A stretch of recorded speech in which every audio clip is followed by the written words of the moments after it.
আসসালামু আলাইকুম বন্ধুরা, কেমন আছেন সবাই? আশা করি আল্লাহর রহমতে ভালো আছেন। আমিও আপনাদের দোয়ায় ভালো আছি। বন্ধুরা, আজ আমি এমন একটি আইটেম নিয়ে আপনাদের সামনে হাজির হয়েছি যে খাবারটি কিন্তু সবারই খুব পছন্দ, ছোট বড় সকলের। এটি হচ্ছে কেক, এবং কেকটি যদি হয় চকলেট কেক তাহলে তো কোনো কথাই নেই। স্পঞ্জি, বাট পুরোপুরি স্পঞ্জি নয়। এবং কেকটিকে যেমন সুন্দর, খেতে কিন্তু অসাধারণ। ছোট বড় সকলের খুব প্রিয় এই কেক। আর এই কেকটি বানানোর জন্য প্রথমে আমি সমস্ত শুকনো উপকরণগুলো একসাথে টেনে নেব। এই জন্য নিয়েছি প্রথমে আমি 1 কাপ ময়দা, 1/3 কাপ হচ্ছে cocoa powder, 1 teaspoon baking powder, 1 চিমটি হচ্ছে বেকিং সোডা, আর স্বাদ অনুসারে লবণ। এই সমস্ত উপকরণগুলো, শুকনো উপকরণগুলো আমি একসাথে।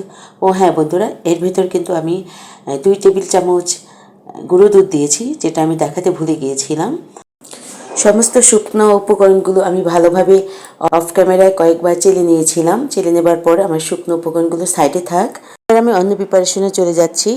এখানে আমার নিতে হবে 6টি ডিম, আর এই 6টি ডিমের কুসুম এবং সাদা অংশটাকে আমি আলাদা করে নিয়েছি। এবার সাদা অংশটাকে আমি ফেটিয়ে নেব একটা হ্যান্ড বিটারের মাধ্যমে। আর এখানে আমি দিয়ে দিয়েছি চিনি, 1 কাপের একটু কম।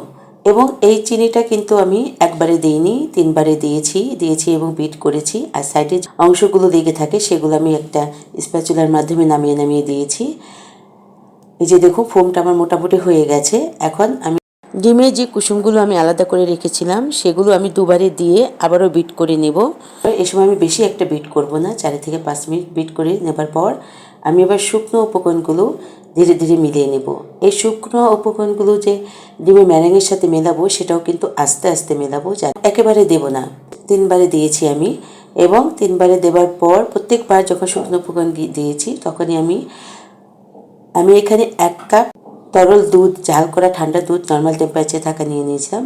শুকনো উপকরণ দেওয়ার সময় প্রত্যেকবার আমি অল্প করে দুধ দিয়ে দিয়েছি, যাতে ব্যাটারটা আমার বেশি ঘন হয়ে না যায়। এবার আমার সমস্ত উপকরণগুলো মেশানো হয়ে গেলে আমি কিন্তু স্পিডে দেখিয়েছি, এটা স্পিডে করা যাবে না, ধীরে ধীরে করতে হবে, যাতে ডিমের যে ফোমটা সেই ফোমটা যেন ডেবে না যায়।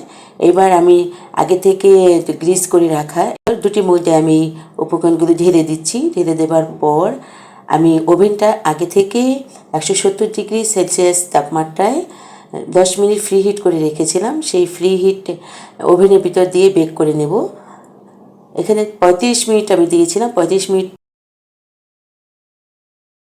বেক হবার পর আমি নামিয়ে একটি কাঠির সাহায্যে এভাবে একটু দেখে নিলাম, না আমার কেকটি হয়নি, ভেতরে কাঁচা রয়ে গেছে, যার জন্য আবার আমি 10 মিনিট কেক দুটোকে বেক করে নেব। কেকগুলো আমার বেক করা হয়ে গেছে। এবার আমি ওভেন থেকে নামিয়ে উপরে টিস্যু পেপার বিছিয়ে একটা চপিং বোর্ডের উপরে দিয়ে ঢেকে রেখে দেবো ঠান্ডা হবার জন্য। নর্মাল টেম্পারেচারে রাখতে হবে। ঠান্ডা হবার পর ইচ্ছে মতো স্লাইস করে নিলেই বাস তৈরি হয়ে গেল মজাদার চকলেট কেক। আজকের এই রেসিপিটি যদি আপনাদের ভালো লেগে থাকে তাহলে আমার পাশে থাকবেন, চ্যানেলটি সাবস্ক্রাইব করবেন, লাইক, শেয়ার এবং কমেন্টস করবেন। আল্লাহ হাফেজ।